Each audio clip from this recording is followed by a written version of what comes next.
under the enabling provisions of the Constitution and the law to be allowed allocated reserved seats for women and non-Muslims in terms that a candidate for a seat in the National Assembly or the Provincial Assembly who in his or her nomination paper has declared on oath to belong to PTI and duly submitted a certificate of the same political party confirming that he/she is the nominated candidate of PTI for the respective constituency shall remain so and cannot be declared independent unless he/she submitted a written declaration to the Election Commission of Pakistan or the returning officer to be treated as a candidate of another political party or as an independent candidate.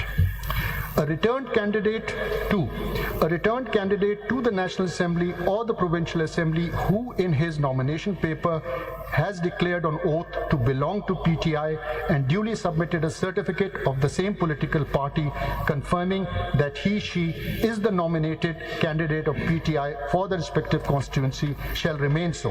And this consistent position maintained by a returned candidate throughout the electoral process should be legally recognized by the Election Commission of Pakistan, and such returned candidate cannot be treated as a returned candidate of any other political party or as an independent returned candidate. And thus, the reserved seats for women and non-Muslims are to be allotted to PTI accordingly. A candidate nominated, number 3, a candidate nominated by PTI for a constituency of a National Assembly or a Provincial Assembly who, after being declared returned, joined another party or sought to be treated as an independent, raises serious concerns about disregarding the trust reposed in him or her by the voters, thus undermining the will of the people.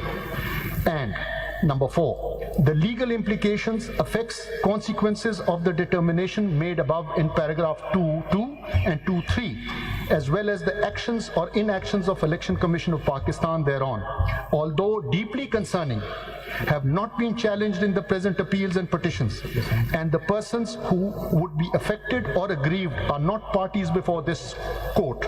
Therefore, issuing a definite direction to the Election Commission qua the allocation of specified number of reserved seats for women and non-Muslims to a political party in the National Assembly and the Provincial Assembly would not be legally appropriate. Accordingly, the Election Commission of Pakistan is directed to decide the allocation of reserved seats for women and non-Muslims to political parties in the National Assembly and the Provincial Assembly in the light of the determinations made herein above, after providing opportunity of hearing to the parties concerned, and if required, revisit its earlier decisions on the matter. The needful be done within 7 days of receipt of this order. Thank you. Thank you. Justice Aminuddin Khan sir.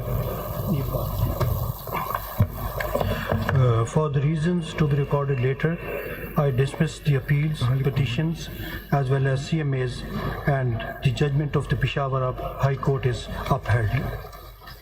Has anyone agreed with you? My Lord, I, Justice Naeem Akhtar, concur with Honorable Justice Aminuddin Khan, and for the reasons to be recorded later on, I am also dismissing all the appeals, petitions and CMAs and uphold the judgment of the Peshawar High Court. Thank you. Now I read Justice Jamal Khan Mandokhel's order with which I agree. For the reasons to be recorded later, we dispose of these appeals, petitions, and miscellaneous applications through a short order as under. These matters involve a controversy regarding the allocation of seats reserved for women and non-Muslims. The Sunni Ittihad Council, SIC, did not contest the general elections of the year 2024.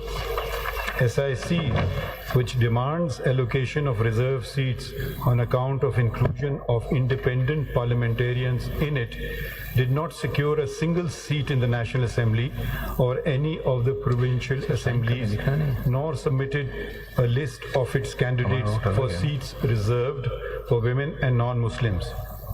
Thus, it is not entitled to any of the reserved seats either in the National Assembly or in the provincial assemblies.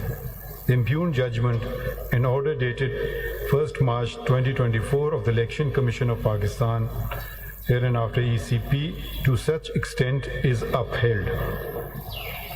Under Article 51 within bracket 3 of the Constitution of the Islamic Republic of Pakistan, the total number of seats in the National Assembly shall be 326, out of which 60 seats are reserved for women and 10 seats for non-Muslims. Such right of women and non-Muslims has been guaranteed by the Constitution. They shall be elected in accordance with law through proportional representation system of political parties list of candidates on the basis of total number of general seats secured by each political party from the province concerned in the National Assembly and the provincial assemblies as provided by Article 51 within bracket 6 clauses D and E of the Constitution. Therefore, they cannot be deprived of their such right by leaving these seats vacant, and all reserved seats shall be filled in as provided by Article 224(6) of the Constitution. The impugned judgment of the High Court and the said order of the ECP to the extent of proportional representation, distribution of seats amongst the parties which won and secured seats is also maintained. However, since the ECP calculated and allocated the seats to the parties by the exclusion of the Pakistan Tehreek-e-Insaf (PTI) candidates, therefore to such extent the impugned judgment of the High Court and the order of the ECP are set aside. During the hearing, it transpired that a number of candidates had submitted their nomination papers with a declaration on oath that they belonged to PTI, supported by an affiliation certificate of the said party. But some did not submit affiliation certificates of PTI.